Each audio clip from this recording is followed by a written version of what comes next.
Hello mga boss, so welcome back again dito sa aking YouTube channel, Manny D. So for today's video mga boss, gusto ko po ipakita sa inyo yung XRP na tumaas ngayon mga boss. Congrats sa mga holder nito, 3.26 nga po as of now on August 10. Okay, congrats nga po sa inyo mga boss.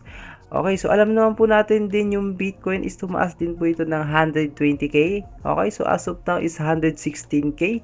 So altcoin season mga boss is heating up. Okay, so ayan po mga boss, yung kinaganda dito yung XRP na hold nyo po or natin. Ayan, yung 3.26 na nga po mga boss, napakataas na din po niyan. So ayan mga boss, meron lang po ako i-share sa inyo ngayon na related po siya sa XRP. Okay? So ito po siya mga boss, si dxrp.org.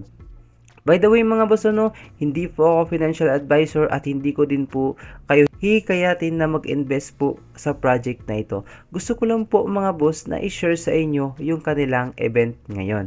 Nasa sa inyo po yan mga boss, take your own risk kung papasok kayo, nasa sa inyo po yan. At do your own research po muna din po mga boss. Okay? So ayan po mas, ito po yung the first DEX built for Ripple's XRP ledgers. Ayan, meron silang upcoming pre-sale in the next 4 hours. Okay, next stage po yan ng pre-sale nila. So investors sila, ayan, umabot na nga po ito na 6,267, then raise nila, then current price, and po yung current price. So bakit si DXRP mo ayan, sa next generation digital exchange powered by the open source XRP ledger. Okay, so ito po mas features you love, ayan, instant settlement, low fees, trading modes, okay, so advanced order types, smart liquidity routing. Okay, so ayan mga boss, nandito na din po yung kanilang XRP na Twitter page po, pwede kayo makapag-follow.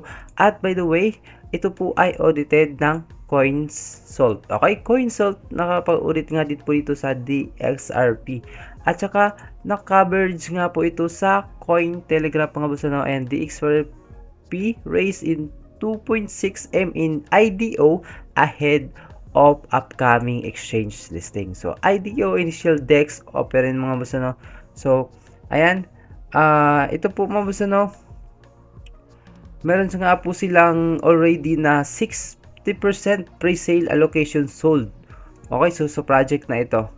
So ayan, then meron nga din po ito silang 3,500 early investors, then the sale is still alive. Ito po mas, okay, so next 4 hours magkakaroon sila ng next stage. Okay, so ayan po mas, what make this IDO special mga boss. So nandyan na po yung first major infrastructure project on XRPL, early stage pricing, current price token 0.03 USD mga boss. So fixed TGA listing price niya is 0.35.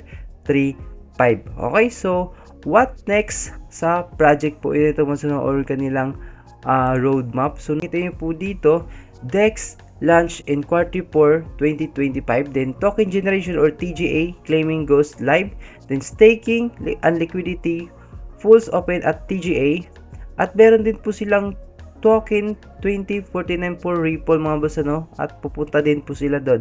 So multiple ecosystem partnership in the pipeline din po. So ito makita din po yun dyan yung kanilang tokenomics. Okay, so yung percentage sa kanilang tokenomics, yung total supply nila. Okay, so nandyan na din po yung list of biggest transaction, partnership, BitHump, Fireblocks, AUS, so EWS, so nandyan na din po mga boss, so yun lang po mga boss, so I hope na nakatulong tong video na ito. I hope na na-inform ko kayo na meron silang event na ganito. Again, hindi po ako financial advisor mga boss, hindi po ako registered sa anumang financial management. Okay, so hindi po ako registered doon. So make sure na makapag-research din po muna kayo. Okay, so hindi ko din po kayo hinikayat na magpasok po ng pera po dito. So ang binibigay ko lang po dito sa video na ito is i-share ko po sa inyo kung ano po yung mga event na meron sa kanila. Okay, so yun lang po yung video natin for today. I hope na nakatulong tong video sa inyo. So yun lang po mga boss. Thanks for watching. God bless you lahat. Thank you po.